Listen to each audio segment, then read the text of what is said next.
Not since the 1920s has Britain been so socially unequal. Birth, not worth, has become more and more a key determinant of people's life chances. That trend is getting worse. We've gone back to a society that's economically as divided as an upstairs, downstairs, post-World War I society. You're less likely to be able to change your position and then your children's position than your parents or your grandparents were. As the gap between the rich and the rest has widened, so has the gap in opportunity for their children. Part of the problem for working class young people is they talk about the professions being for posh people. Which side of the line are you on? Are you struggling to break into the professions, or are you using your money and contacts to give your children a leg up? Parents are actually trading internships amongst themselves now. You have my daughter for 2 weeks in your law firm, and I'll take your son for 2 weeks in my bank. I'll be looking at the barriers that stop people rising up the economic ladder, the unseen advantages that the affluent pass on to their kids, and the basics like contacts and work experience that effectively rule some people in and most of us out. I'll be asking, who gets all the best jobs? I come from working class roots, but I got a degree and became a BBC reporter. I thought this was a country where ability was the main qualification. Evidence suggests I was wrong. Success, it seems, is more about money and contacts, and the top jobs are still for a select few. Only 7% of kids go to private schools, but 3 in 4 of our judges are privately educated. 1 in 2 of our senior civil servants, privately educated. 1 in 3 of our politicians, privately educated. 2 in 3 of members of the House of Lords, privately educated. And guess what? It's getting worse. Britain's top jobs are certainly worth having. The average hospital consultant earns about £130,000 a year. A senior barrister can expect to be on more than £500,000. The boss of one of Britain's top 200 companies would expect to take home more than £1 million a year. So the big earners are pulling away from the rest of us, and the more money they have, the more they're able to buy advantage for themselves and their children. For a start, getting into a top job nowadays often means working for nothing. I'm actually living in my parents' flat. Luckily for me, my parents are somewhat older, and my father's semi-retired, so they spend most of their time in the country, and I get the run of the flat, which is very nice.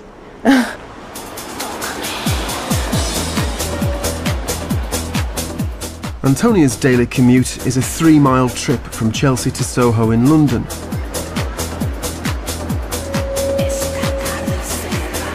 She works as an unpaid intern at Modus, a top PR company for the fashion industry. 70 people work here, up to 20 of them are interns. They usually work for 3 months and most are unpaid. Right now, they're preparing for London Fashion Week. Antonia has a master's degree in English, but to make it in fashion, you have to start at the bottom. You have to be known by the companies to get a job. And I know that I can't just leap straight into a job, and actually this is very good for me. The interns do most of the basic work. Every little girl dreams of being in fashion, but you get into it and you realize that there's so much more behind the scenes. You know, cleaning the floor and cleaning up after events. It's sort of a nothing position. You need help in every way, whether it's financial or sort of moral, just to get through it. Sarah worked as an intern for 15 months. She was lucky. For most of it she was paid, and at the end of it she got a job. Who is she? Do we care? She's blocker freelance. It almost is a prerequisite for any professional position that you want. So if you can get in with a company like Modus and work your way up there, you're golden. Sarah got her job before the recession hit. Loads of celebrity coverage, isn't there? It's good. Since then, the competition's got even stiffer. There are so many applications coming in every day, so many people that are so forthcoming and working for free. You sort of have to look at that and say, well, you know, do we want to throw money at them if they're willing to do the job anyway? And I think The answer is no. 8 a.m. on a damp Wednesday morning. It's London Fashion Week and Modus are working on one of the biggest shows. And they're here in force, including half a dozen of their interns. If I just go briefly through duties, on the main front door is Tyler and Fiona. On the interior door is Harriet and Antonia.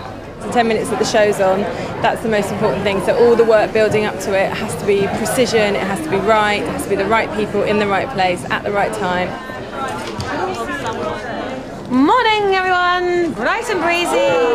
Woo! A lovely light, yippee. Okay, guys, it's a really lovely, sunny morning show. The boss has arrived to oversee the operation.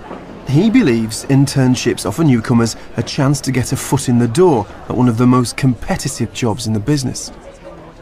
Within the fashion industry, generally, the intern is a really vital resource. We need so many people. And do the interns do proper work when they're here? Absolutely, yeah, they really do. And what we really try and do is also get them to have a variety of experience as well. If more than 15, maybe 20 of your 70 staff are working here for free, presumably that's quite key to the way you're profitable as well, is it? What do you mean in the sense that are we more profitable because we've got free staff? As you just said, they're doing proper jobs, and they're doing them for free. Well, I mean, I think when I say they're doing proper jobs, I mean they're doing support jobs to the key team, but they are things that need doing, yeah. So does that help your company remain profitable? I think that it's. Yeah, well, how would I answer that? I've never really thought of it like that. The interns at Modus get experience across different departments, but they can expect to work hard. I was up this morning at 5 o'clock. I came into work on the bus. I was here at about 7:15, putting out press releases, making sure that the seating was correct, making sure everyone knew what their jobs were for the day. And now it's my job to stand at the interior door and to make sure that everyone knows where they're sitting. Really, this is an opportunity for me to make the contacts and to get in touch with the right people to find another job. If you're prepared to put in the hard work, it pays off eventually. I'm wearing a little bit of Jaeger. Celebrities and excitement. Life as an intern in PR can be a glamorous business. But working for free is a luxury not everyone can afford. Rocks and stones, broken bowl. Doesn't it depend on privilege and access to wealth and access to free accommodation? To be able to work for free for 3 months, most people can't do that. I do worry sometimes that it does favour the slightly better off. Although we've had a few interns who are then working evenings and doing sort of bar jobs to really supplement or to give them an income. The problem is, one internship is seldom enough to secure a career. Of around 50 interns who work at Modus each year, only a handful get jobs there. I wouldn't mind if I had to do 3 or 4 3-month internships in a similar situation. If it got me the job of my dreams at the end, I would do it. It helps if you live in the southeast. Almost 2/3 of Britain's top companies are now based in London. Internships now are the currency by which individuals can get into these prestigious jobs in the professions that are running our country. And the way that you get those is by being able to work unpaid, usually work in London, not have your travel costs reimbursed. It's not just PR. My own profession, journalism, is getting harder to join. It used to be a job you could do straight from school. Now you mostly need a degree, and more journalism jobs than ever are in London. Girish Gupta from Wiltshire has a degree in physics from Manchester University, but set his sights on becoming a journalist. He did 4 separate internships, 3 at national dailies, 1 with a top news agency, all unpaid, all in London. I stayed in hostels like this one for 16 quid a night. I stayed in random people's houses on Gumtree, which obviously cost a fair bit as well. Very roughly, I mean, it would have cost over a couple of grand in all for all these placements for accommodation, not even including food, to be honest. He paid for it by doing a master's degree in physics, then used his student loan to fund his internships in the holidays. At first, it's the excitement of it all, so you're not too worried about the money because you presume that will come in the future. So just seeing, you know, your first page lead, your first byline in a national paper is a massive deal. So after a while of getting all these bylines, I started to realise that actually it was the newspapers that were making money out of me and making money out of my work and not paying for it.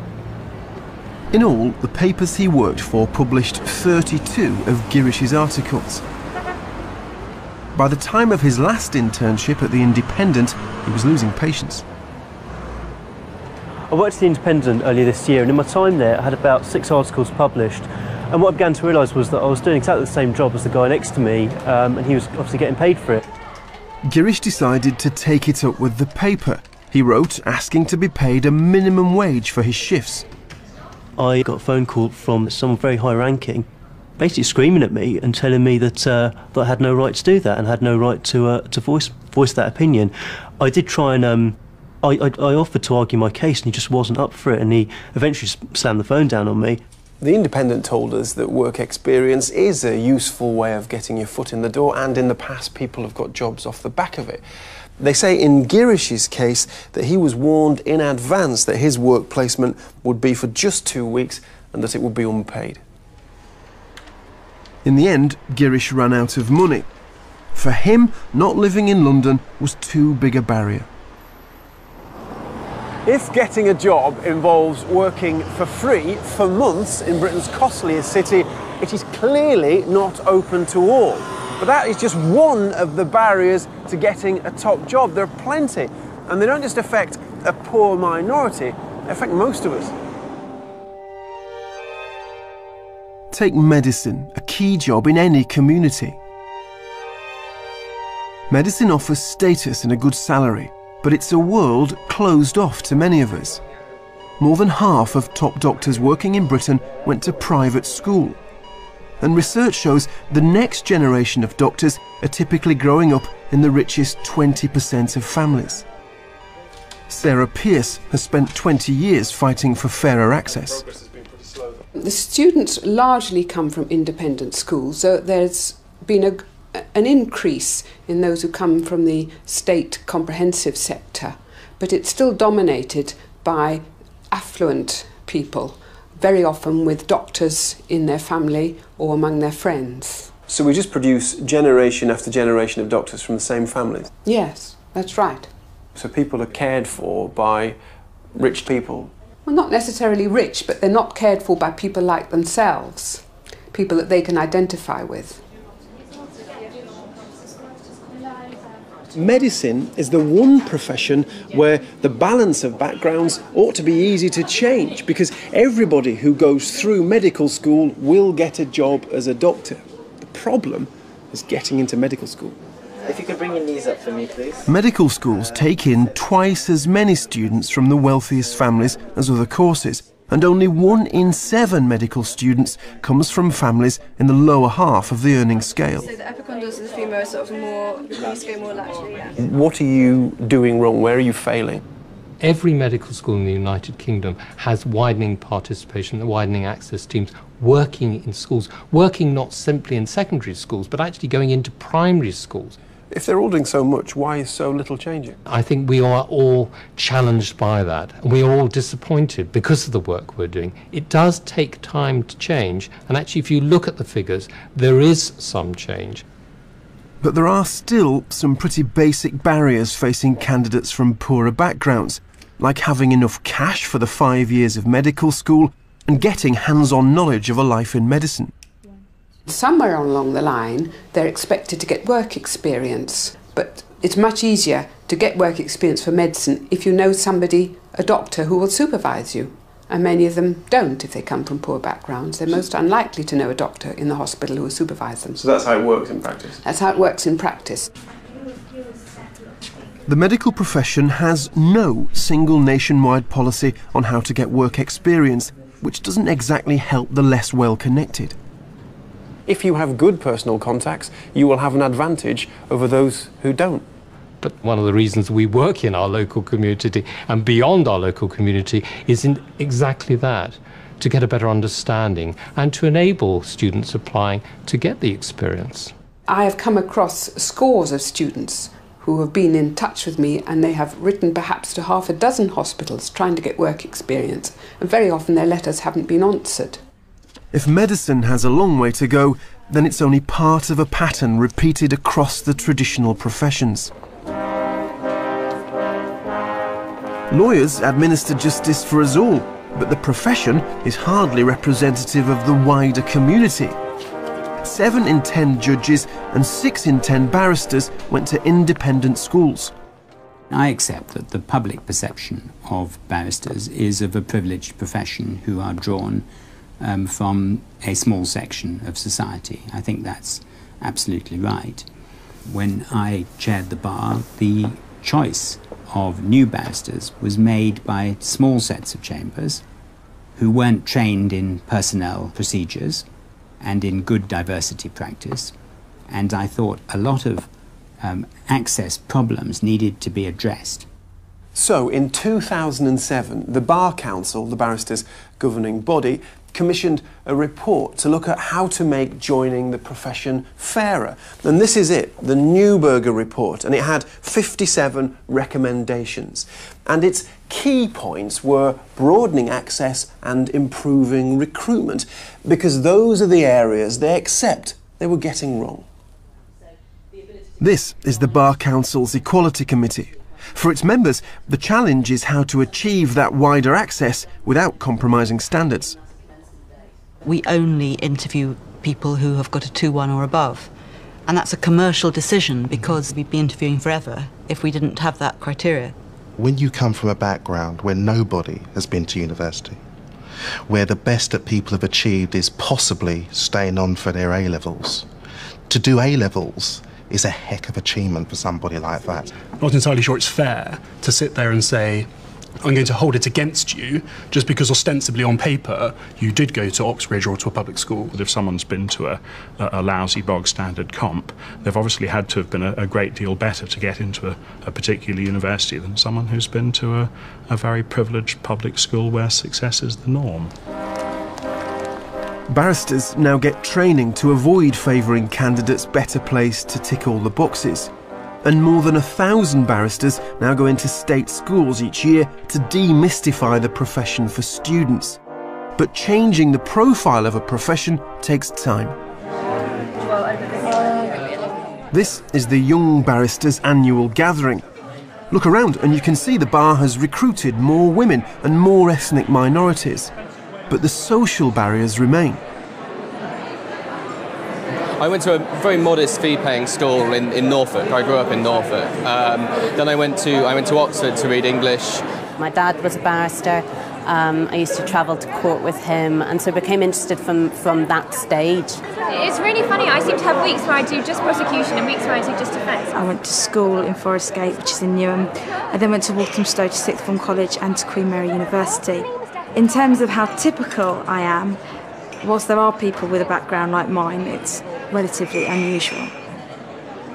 Money is one of the biggest barriers to widening access. It costs £15,000 to study for bar exams on top of a degree. The higher those costs become, the higher that barrier is and the bigger the loans end up being.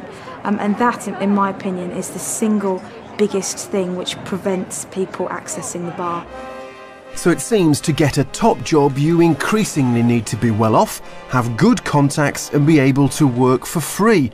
And that's not many of us. We've now got a position where tomorrow's professional is growing up in a family that is richer on average than 7 in 10 families in our country. That means that some middle-class kids, as well as working-class kids, are being denied opportunities that should be open to them. The former Labour Health Secretary, Alan Milburn, is a dedicated champion of fair access to the professions. His report, Unleashing Aspiration, compiled for Labour, looked at how we might improve the situation. And then the coalition government surprised the political world by appointing him as its social mobility czar. You're now part of a new government. He said seamlessly. Yeah, you were in one and now you're in another one. Why on earth did you sign up with the coalition?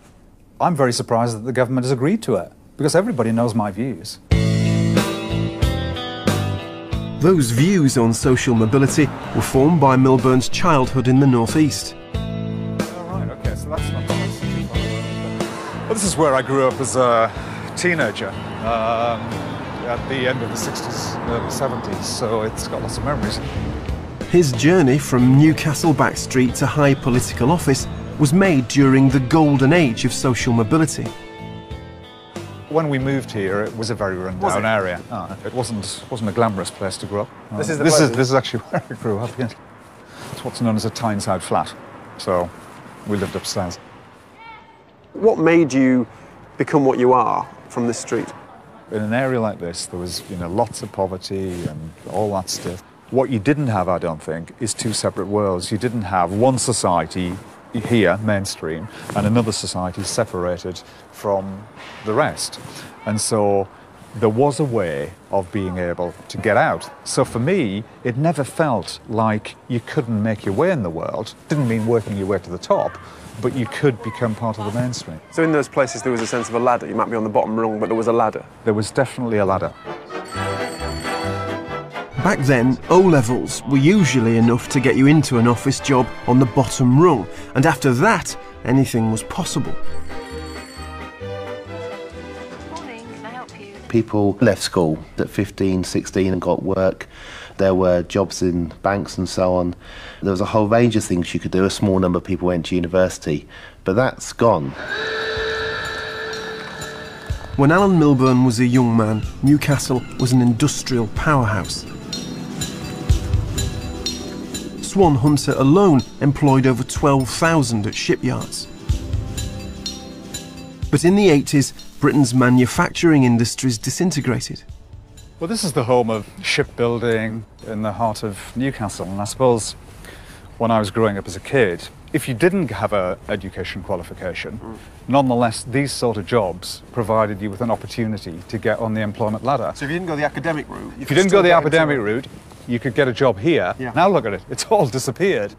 I think the great thing about a place like Swan Hunters was you could start at the bottom, serve your apprenticeship, learn your trade, do your time, and move on up and stay there for life. But if they're good at their job now, won't they rise through as they would have done here 20, 30 years ago? Nowadays, the gap between the people who go down the so-called vocational route and the people who go down the qualification route is so vast. So you've got a segregated labour market, divided between the haves, who've got a qualification, and the have-nots. Our party is the party of equality of opportunity. The 80s saw an hourglass economy emerging, with unskilled workers trapped at the bottom, rich pickings at the top, and a collapsing ladder between the two. That ain't working. That's the way you do it. Money for nothing and your chicks for free. In 5 years' time, I'll have made a fortune, and that's what I want. The number of people out of work has gone up sharply to a new record level. More than 3,340,000 people are on the dole.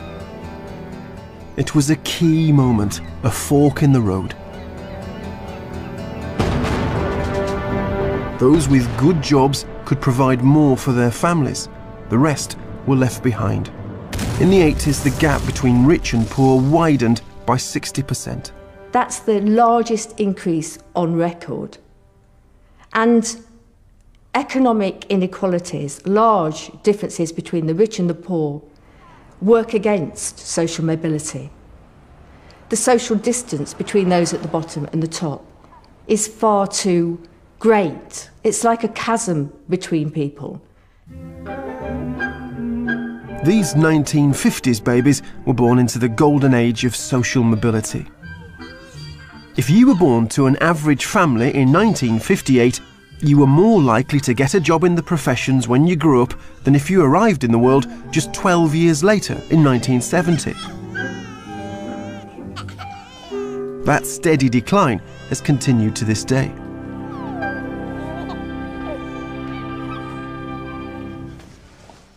But not everyone blames external forces. Some believe the economic divide has far less impact on where we end up than raw natural intelligence. My basic argument on the basis of the evidence that I've looked at is that if you're bright and motivated, if you work hard, then you will be to a large extent successful, almost irrespective of what kind of family you came from. In this country, the top jobs seem to be dominated by those people who've been to private school. Well, why is that? Because of the ability distribution. So people there is an ability distribution across the social classes. There's less ability at the bottom of the social classes. On average, you will find the ability level of the children being born into middle-class homes is higher, and that is what's driving the difference in occupational outcomes between the classes. A lot of people are going to find that very hard to stomach, Yeah, and I'm one of them. Yeah, they're going to find it absolutely obnoxious. But it's this genetic element that somehow those people at the bottom of our society produced offspring that are not capable of rising to the top. No, I don't think that's the case. Many people in the lower positions in the society produce children who are bright, and those children rise. But on average, you will find the ability level of the children being born into middle-class homes is higher, and that is what's driving the difference in mobility outcomes. If the children of the rich are cleverer, then surely poor children will struggle to climb up the career ladder in every society. But not all countries are like this one. Amongst developed countries, we have one of the poorest levels of social mobility. The latest research suggests that here in Britain, only about half of your earning power is down to your effort. The other half is down to the start you get in life. Now, in other countries where the gap between rich and poor is narrower, then things are different. There, about 20% of your income is down to your background, 80% is down to your effort. It's no coincidence that the societies that are most mobile, some of the Scandinavian societies or countries like Australia, they're more mobile because they're more equal. So fairness and aspiration, these two things actually go together. Over 15 years of doing research with working class young people and families, there's not a dearth of aspiration. That's not the problem. It's having adequate resources and knowledge to put those aspirations into practice, to be able to realise them.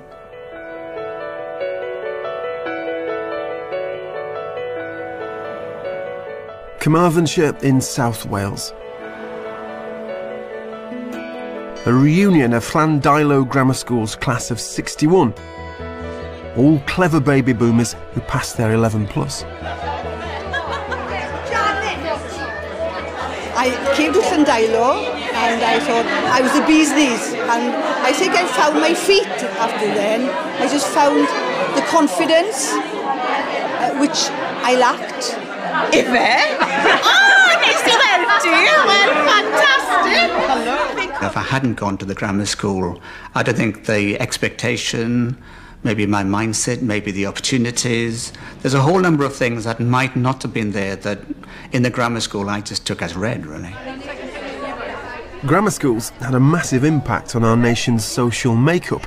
In post-war Britain, they scooped up the brightest children and moved them on up.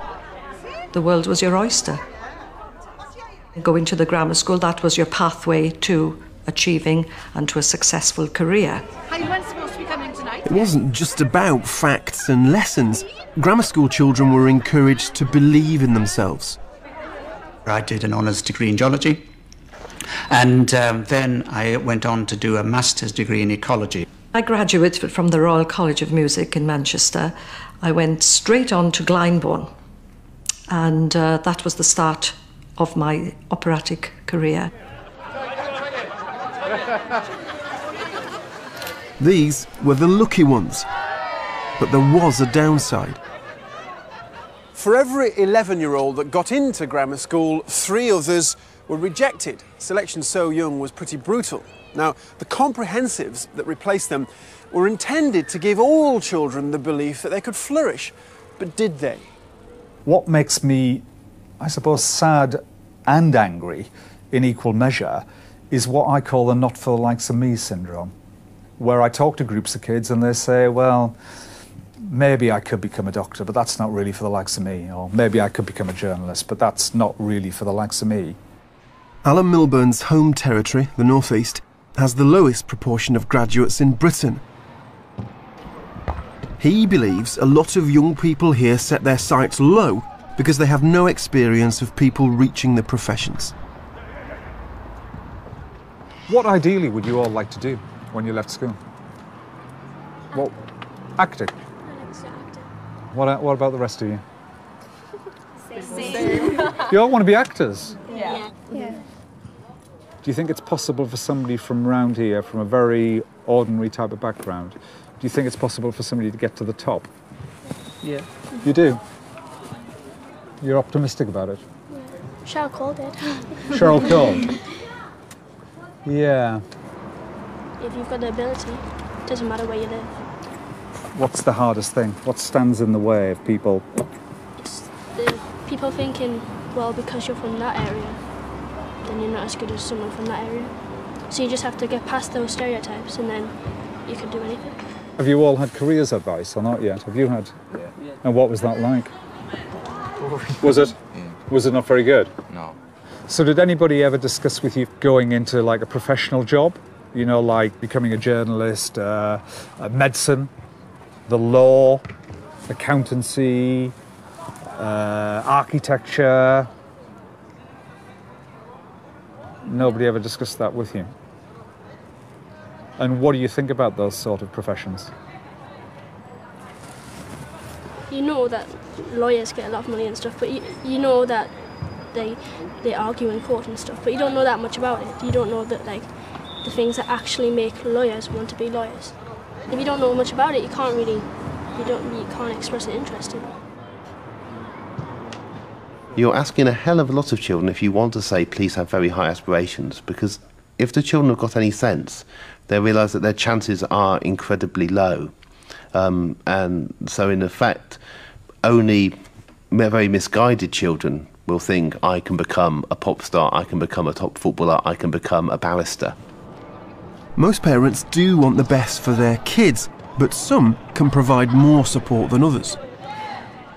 Look, I'm not bothered about people having sharp elbows and strong voices. Some people have that and some people don't. And actually, what we want, if you like, is more people with middle-class attitudes trying to do the best for their kids, absolutely. But some people just don't have those opportunities.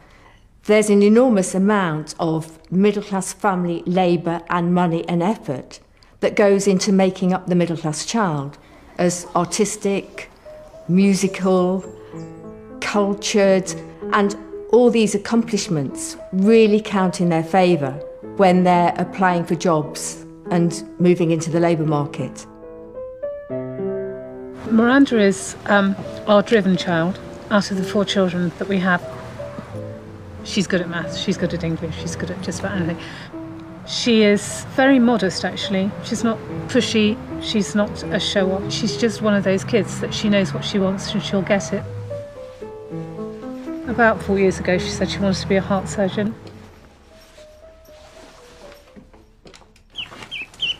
Today, Miranda is starting a new school, the private King's in Gloucester. Although her 3 siblings all go to state schools, Miranda's parents have decided an independent school will suit her better. What is it that you want Miranda to be like, the things that will make her as a person after she's completed her schooling here? What I want her to be like is like me at the age that I am now. It's taken this long to get to be confident and be able to talk to anyone. I think she's got it in her. She's reasonably shy at times, but she's got it in her to have those interpersonal skills.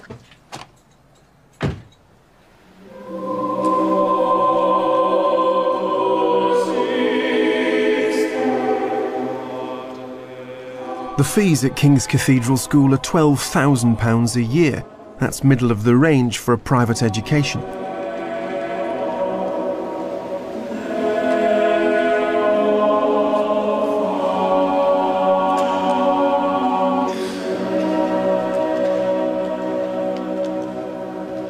What do you get for your money? What does a parent get for their money? Where do I begin? I mean, you get a first-rate academic education. with every chance of gaining top A-level grades and getting in most cases, to the university of your choice. But there's so much more. I mean, the extracurricular program here is vast, and definitely the kids have that shine of confidence about them when they leave the school. You can see that very, very clearly. I very much hope that you had a good holiday. It was, of course, a very busy holidays for some. And at this point, I'd just like to mention the sporting tour of the Barbados. It seems to have gone extremely well, very much a job well done. Just about. Super. Thank you. Okay. What would you like, Mrs. Evans? You've got 5 children here now. Yeah. You have 8 children. I know. That's an enormous amount of money. It's an investment. I mean, we give up lots of things to send our children here. We don't have the holidays that I would like. I don't have the nice car that I would like. I drive a bus. And I think that this school in particular has that ability to make my children the sort of children I want them to be when they grow up into teenagers and adults. Do you have any guilt about paying a lot of money to get your son a very lucky start, fortunate start? No, I'm just grateful I can, I guess. I suppose we're paying twice, because we're paying here and still paying in our taxes, but that's the way it is. One of my daughters wants to be a marine biologist, so she goes down to Southampton. One wants to go into space, so she's going to go in for Cambridge. Are you already thinking that this is a good school in terms of getting them into a profession? Is that one of the reasons that you... Yeah, definitely. If you give them a good start, they will flourish and they will maybe, hopefully, find out what they want to do quicker than I did, really. More than 200 miles north, in Darlington, Jordan Reed is about to start his new school, Longfield Secondary. His parents are proud he's a bright lad, but have firm views about how far his education should go. I don't want them to be going out and having to get loans and things to get through university and be in quite a lot of debt at the end of it. It's not, to me, it's not a way to start a life once you do get your job. It's just something, a burden around your neck, really. So to go to university, from your point of view, is a kind of gamble? Yeah. When you do get through it, what experience have you got? None. But to start working at a job, learning as a train, and get experience at the same time. Have fun. See you, Mum. Jordan's going to the local comprehensive. I thought my mum would have been crying or something, like happy, proud crying or something like that. Yeah. Okay, very smart. Are you looking forward to this then? He's lucky because Longfield is an improving school. In the past 5 years, it has doubled the number of pupils it sends on to sixth form college to 80%. What is it that you do differently here to perhaps other state schools? At Longfield, we focus on the development of their life skills as well as their academic skills. Why? Why did you do that? Just because in the 5 years that they're here, it's really important to us that they leave with a good group of qualifications, but it's also important that we prepare them for their post-16 education, for when they go to college, when they go on to university, for the jobs that they may choose to select. These are the skills that employers look for, so it's not just our job to look after them for 5 years, we have to look after them from when they leave Longfield as well. And then remember, you're recording all of your personal achievements. A child at this state school will have spent on their education, on average, a quarter of what is spent on the education of a child at a private school. So when there is this big gap in resources, how can a young person leaving this school expect to compete in the job market with a kid from a private school down the road? Of course, it would be wrong to suggest a bright child from a poor background can't enter the professions. But it can be a long and difficult journey.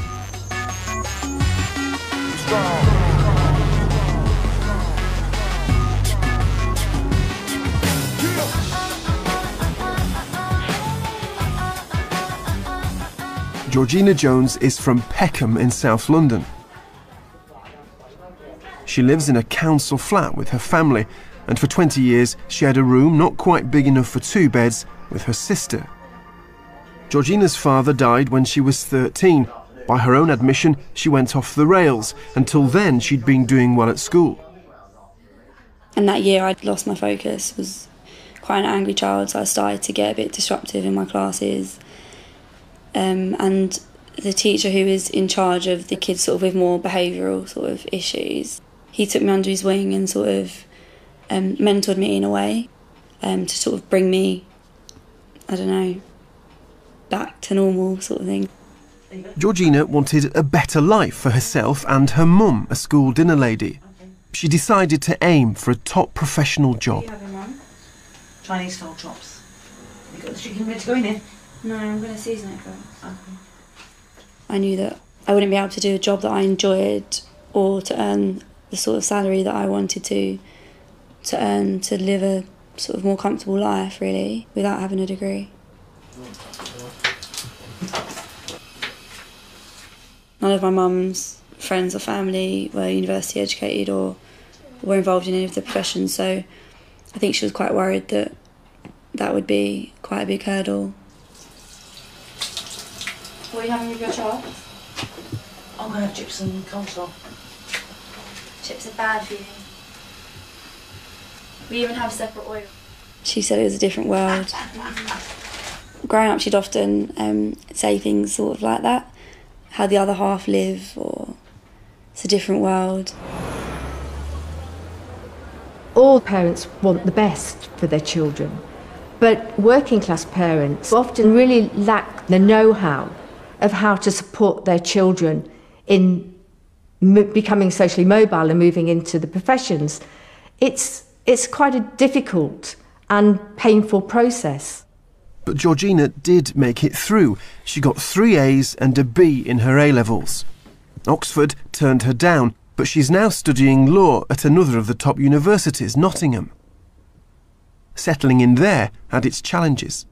There are a whole host of psychological barriers for less privileged students who worry whether they'll fit in, who feel that, well, everyone in that organisation is white and they seem to be posh and they seem to be wealthier than I am. Is it really the sort of place that would accept me? I loved what I was studying, but it was quite hard socially.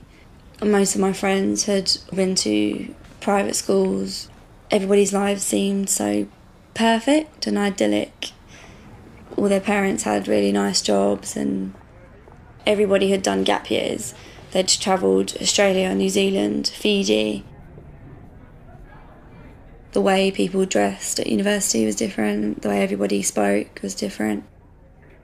They'd often say that I spoke a different language and thought I'd just listen to gangster music, and quickly earned me nicknames like Gangster Princess and Peckham Girl.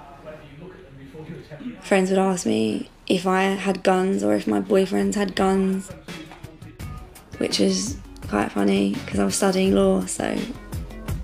Georgina's determination to succeed trapped her between 2 worlds and 2 groups of friends. When I'd come home, none of my friends were at university, so it was quite hard to fit back in.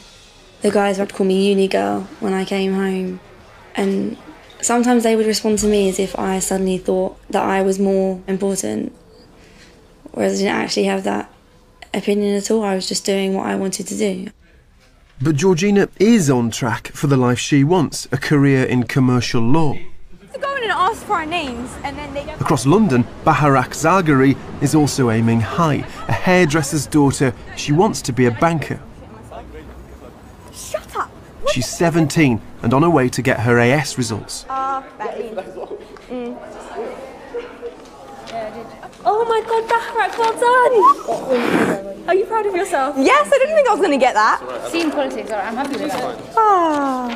What did you get? What did you get? I got all A's. You've got very high marks in some of these as well, so you will have a chance of getting A star at A2 as well. Hopefully. Hopefully. In terms of my future, getting these grades means that I have a better opportunity to get into right university, and with the university comes like a good career, because now it depends on not only if you got a degree, but what kind of degree you got and where you got it from, and grades really matter now more than ever. Baharak's aptitude for maths and economics make her a perfect candidate for a lucrative career in finance. But first, she'll have to break into the city. It is an intimidating prospect for a young girl with no contacts or role models. It's claimed 3 in 4 city finance directors were privately educated. But Baharak is being helped by a scheme which offers an entry pass into this exclusive world. If you're from lower income backgrounds, you haven't had work experience, you haven't had mentoring, you haven't had all the sorts of things that you might have had if you were from a middle class family. And therefore, when you come out and you're trying to compete with those students from middle class families, it's very, very difficult for you. So we try to replicate the network of support that you might have if you were from a much more privileged background. The Social Mobility Foundation has arranged for Baharak and 11 other teenagers to spend a week at Barclays global headquarters to glimpse what their future could be. The scheme is about introducing them into the financial services world, and certainly having looked at some of their CVs, they're highly educated people. So really it is about trying to get rid of some of the fear factor. Hi, I'm Baharak. I go to William Morris. I'm studying maths, politics, economics and biology. My name's Iqbal. I go to Woodhouse College in Barnet. I study maths, further maths, economics and literature. My name's Barry. I go to Woodhouse College also, and I thought it was in Finchley. Apparently it's in Barnet.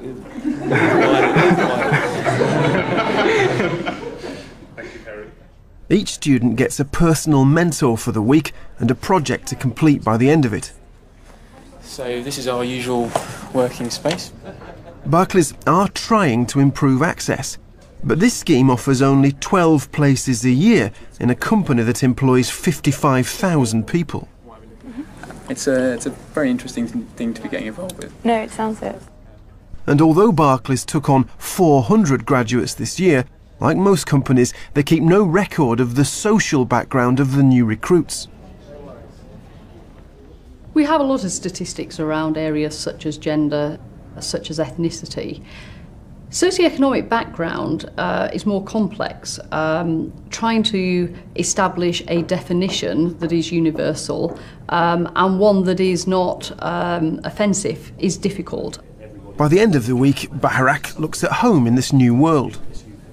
We're not focusing that much on channels or lending, and that's because you've either audited it in the last 2 years or you've got something planned for it already. Yeah. Any questions? The demands today of jobs require skills much broader than pure academic excellence.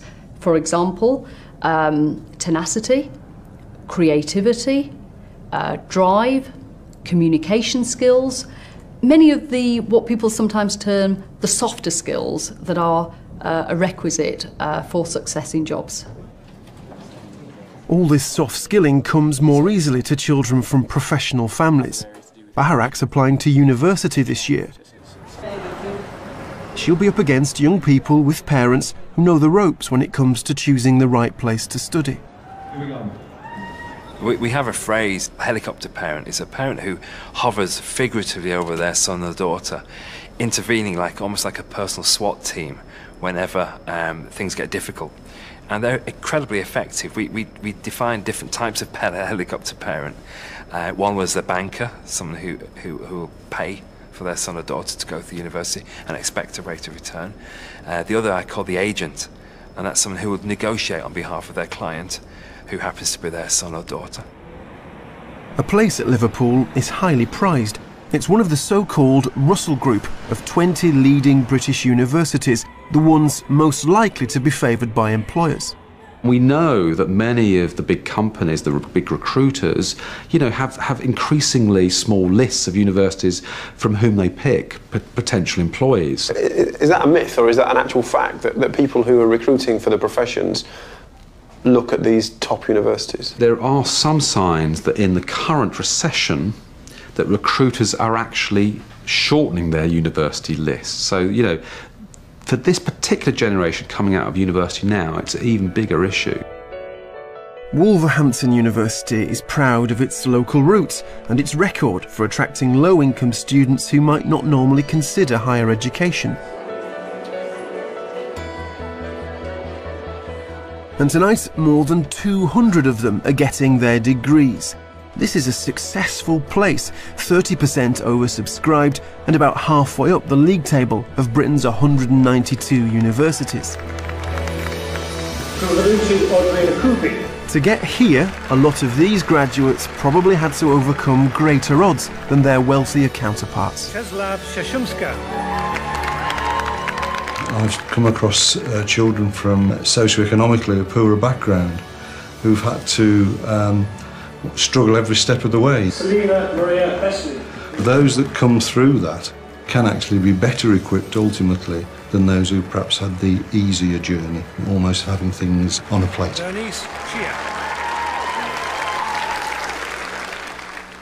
This is a fantastic day for these young people, a successful end to 16 years of state education.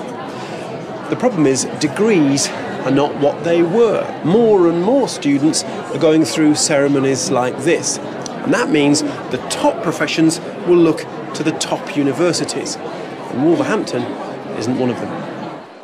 But do employers just look at Russell Group universities and qualifications? If they do, then I would suspect they're missing some very good candidates. But do they? There's a possibility that still exists, and I'm sure it does. But I hope day by day we're changing that with the many advocates that we have in our graduates. But some students we spoke to are having a hard time finding work. I've talked to a few fellow students, and some of them have been looking for jobs since last year and still haven't found anything. So it's kind of tough and frustrating, but we are kind of positive. If you've gone to like say Cambridge, I guess the people I'm up against have got, that kind of standard, of education that maybe they might think that somewhere like Wolverhampton doesn't have. But at the end of the day, it's what I can actually give to the job that I think should be accounted for, rather than what school you went to, really. At Liverpool, they now help students from less well-connected backgrounds to master the art of bagging a top job. That looks really sales. Jane? Hi. Would you like to come through? Okay, thank you. We're running courses, boot camps now, we call them, for graduates, when we decipher the graduate job market for them. For the first time, we started teaching students how to network in business context. We have employers come in and talk about the hidden rules of networking. Where can you see yourself developing in the next 5 years? In the next 5 years, I'd like to enter the heritage industry. I also learned quite a lot from life experience, from work experience, and from going travelling after university. I've brought up a family as well as doing a degree, so it was multitasking.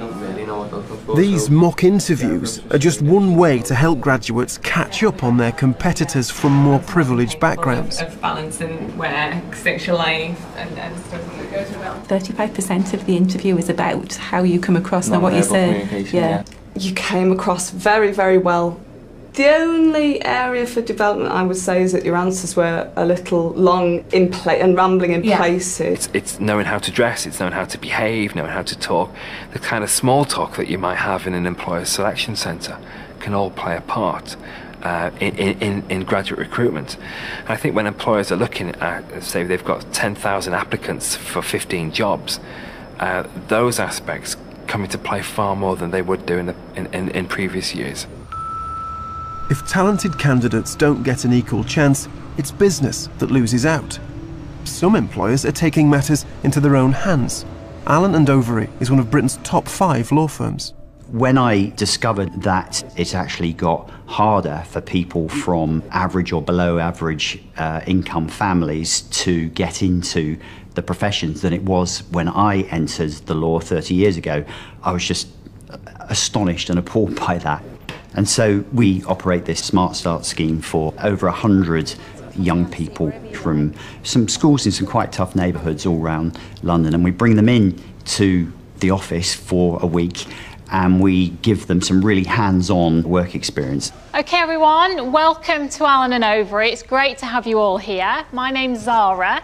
These 20 teenagers have also come to learn the dark art of networking.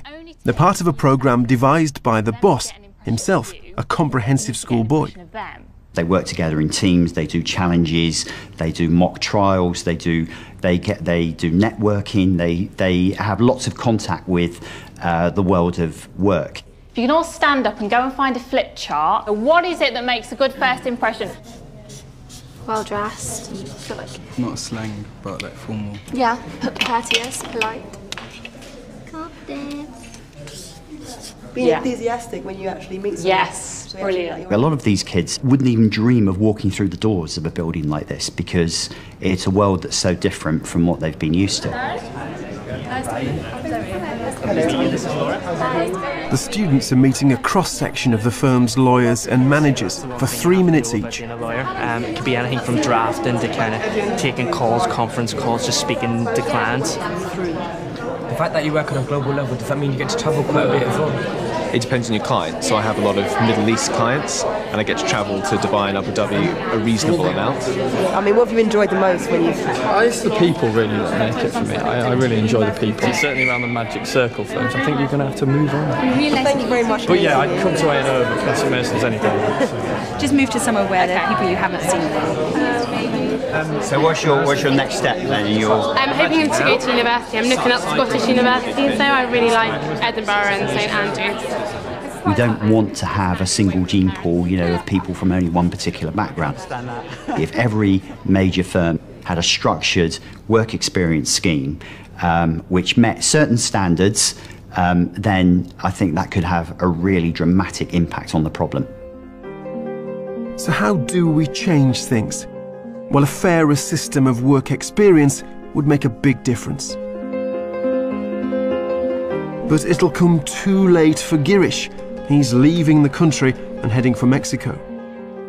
As much as I do enjoy getting the bylines and getting great investigative stories in papers, London's not where I want to be for the next few years. I think I want to head abroad and head back when the industry's hopefully a little bit nicer to me. Baharak's work experience at Barclays Bank should prove useful. This week has given me a kind of an edge because nowadays everyone's getting an A. If you got an A, so what? Everyone's got an A. What makes you different? This will help me out in the future with career and with university. Any questions? But with university fees set to rocket to £9,000 a year in 2012 and no wealthy parents to help her, Baharak faces a mountain of debt when she starts her career. I like to work hard, and I am someone who comes in very early and leaves very late.